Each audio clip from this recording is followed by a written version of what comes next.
Let me tell you something most people don't realize about the kid who grew up without siblings. That quietness you see in them as adults, that's not shyness. That's a language they learned when the house was too silent and no one was coming through the door to break it. Picture a child sitting in an empty living room. It's Tuesday afternoon. School just ended. They come home and there's no one wrestling over the remote, no one stealing their snacks, no one to fight with or laugh with or exist beside. Just them. And at first, maybe it felt like freedom. They got all the attention, all the space, all the toys stayed exactly where they left them. But then something quieter started happening. They learned to fill the silence themselves. They built entire worlds in their head because there was no one else to build them with.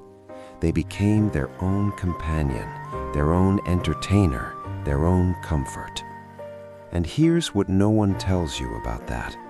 When you grow up as your only playmate, you don't just develop independence. You develop a version of self-reliance that borders on isolation. Because that child learned early that people leave, that waiting for company means waiting alone, that needing someone might mean being disappointed when the house stays empty.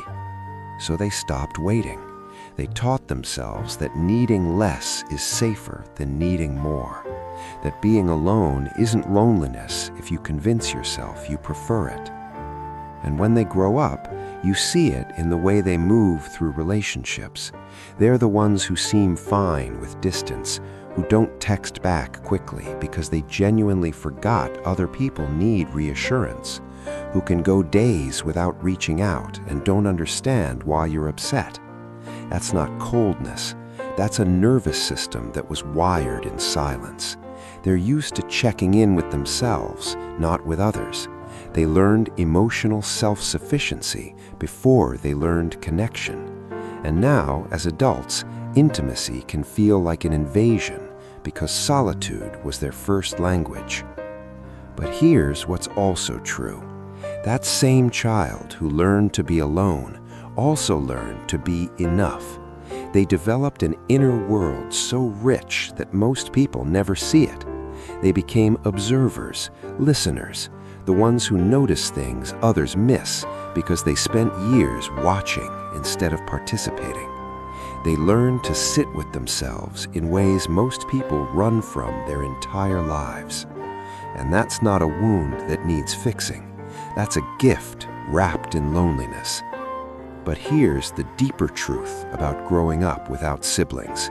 You weren't meant to choose between connection and solitude. You can keep the self-reliance and still let people in.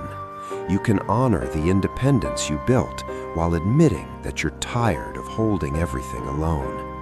Because the child who learned to survive in silence, they also have the capacity to build the loudest, most intentional kind of love.